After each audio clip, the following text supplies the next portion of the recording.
Hi, my name is Oscar and I'm a scientist. In this channel we talk about green card categories in which you can self-petition.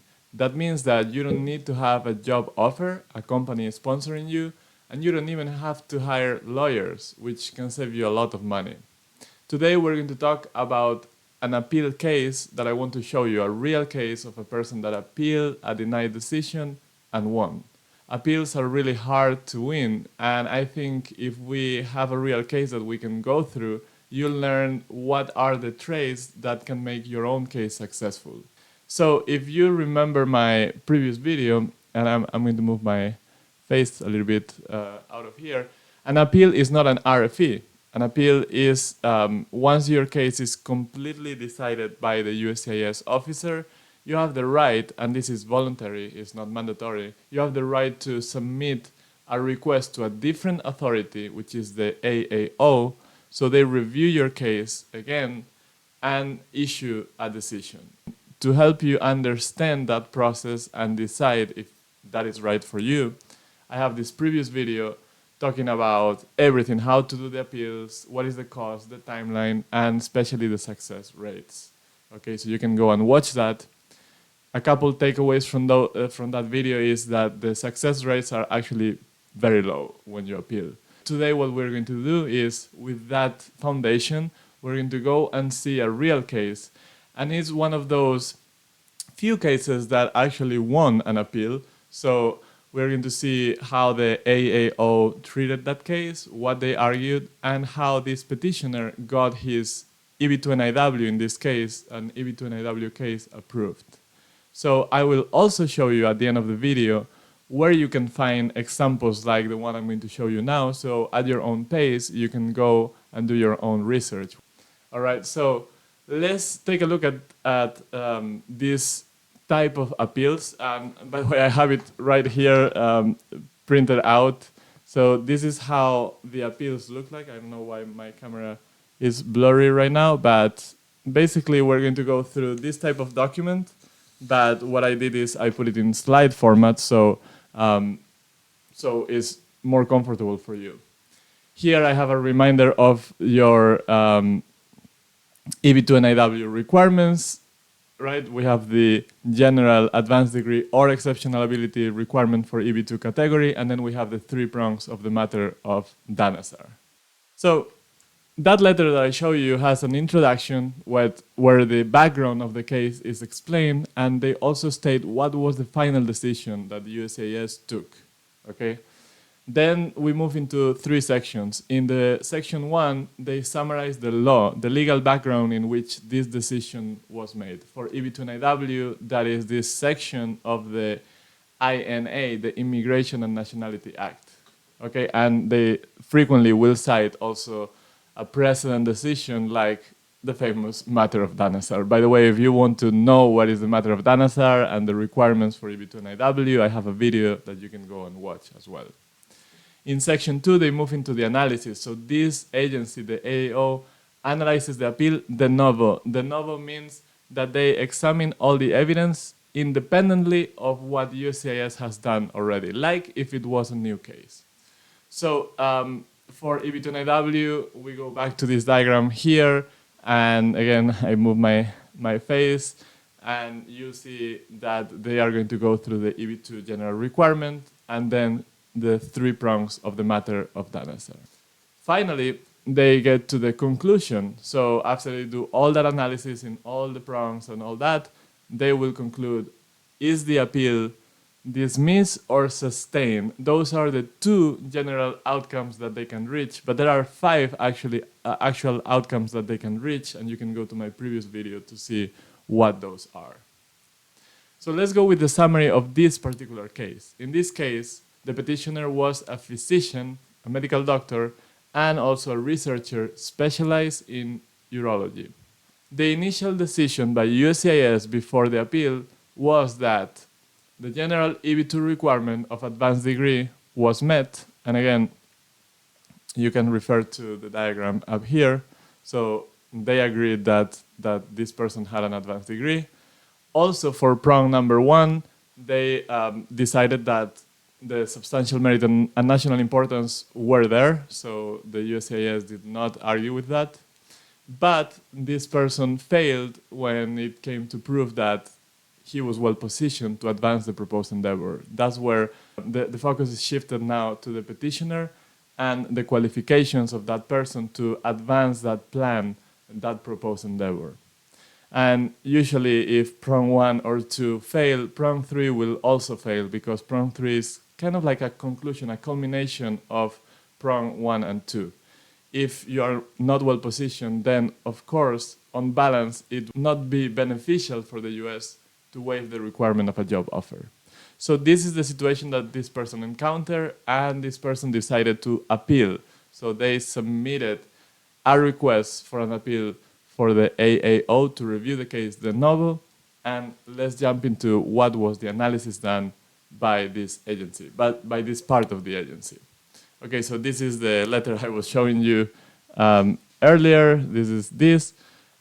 So initially, you see that they just state that this person is a physician researcher in urologic oncology. Actually, that's a little bit more detail that I provided earlier, and holding an advanced degree. So this person wanted to qualify as an advanced degree holder, not as exceptional ability. Remember that you can do one or the other. I have also a video on exceptional ability that you can watch if you are interested on that separate route. So the Texas Service Center initially denied the petition because they didn't think that this person met the Matter of Dhanasar prongs. So they will review de novo, again from scratch, they will review this petition.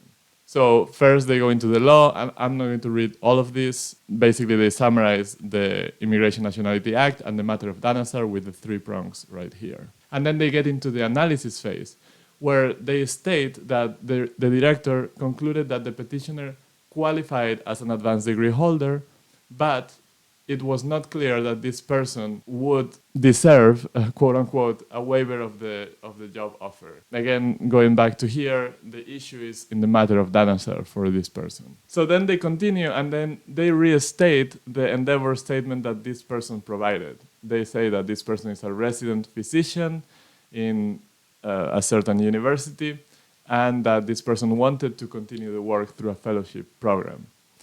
This person proposed, as a proposed endeavor, to continue to make advances in his scientific endeavor of conducting observational and interventional studies and data analysis addressing diseases of significant human morbidity and mortality. Specifically, to conduct clinical trials to develop surgical approaches to enhance delivery of care for cancer patients. So I highlighted this because I wanted you to see, and I'm going to move my head. This is what I call in my course, for example, an endeavor statement, a very clear, concise message that summarizes what this person wants to do in the US and why it's important. You can sometimes explicitly see it or implicitly understand that what this person tries to do is important for the country. Quick break before we move on, and that's to talk about my green card websites. I have 2 main websites, EB1greencard.info and EB2NIW.info, to cover EB1A and EB2 NIW green card categories. Those are categories in which you can self-petition, you don't need to have a company, you don't even need to have a lawyer. Okay, so there you will find posts about all kinds of information on these categories to help you through the process, my sample petition so you can understand how to craft a petition, and online courses that are really, really top content in this green card world. I'll guide you with video lectures through all the steps in the process, and you can also submit questions to me. I wanted to also thank you before we move further in the video, because the channel now has existed for 1 year. I have earned 4,000 subscribers, more than 245,000 views, uploaded 70 videos and 20 shorts, and I wanted to really, really thank you for your support and to continue watching and sharing this content. So thank you so much, and I have had the pleasure to meet many of you and heard the success stories that you bring, and have many people collaborating also with their own success stories here, and I always appreciate that. So let's continue with this appeal. The next phase on their analysis was to look at the matter of Dhanasar. Okay, so they go one by one, following all these three prongs. Right now, we're going to move to prong number one, and that is the endeavor has substantial merit and is of national importance. So again, like we saw earlier, the endeavor here was to continue to provide clinical care as physician to cancer patients and also to conduct research and lead clinical trials. As you can see, an endeavor can have different parts. Okay, an endeavor doesn't need to be one specific task. It can be several things put together nicely in a package that makes sense, like in this case. Yes, medical doctor, but also yes, research. So the petitioner, to support that this endeavor is of substantial merit and national importance, submitted information from certain association discussing urologic cancers and the economic burdens of patients receiving cancer care. Also letters of endorsement from experts, what we call recommendation letters, and I have a video about that as well, discussing implications of this person's work. That's very important. They have to have a lot of detail. This person also showed his citation record, publications in scientific journals, and presentations at conferences. And here I also underscored showing broader implications for the field. You not only have to show all this evidence, but also connect this evidence to how you affect your field and hence the country. The director at that point determined that the petitioner's endeavor had substantial merit and was of national importance. So initially this person did qualify for prong number one, did meet that prong number one, okay? And the AAO also concluded that, after a second review, yes, this person had passed that test. Then they move on to well-positioned, prong number two, and that's where the focus now is on the person's qualification. So the director had determined that the evidence submitted did not support the petitioner's statements. That means in the initial USCIS review, this person had failed to meet this requirement. And the petitioner included things like the CV, academic records, published articles, peer-reviewed activity, and articles that cited his own work. And all of this together with letters of recommendation like we saw earlier. And those letters were very detailed, describing the research accomplishments and the development of surgical techniques that affected patients.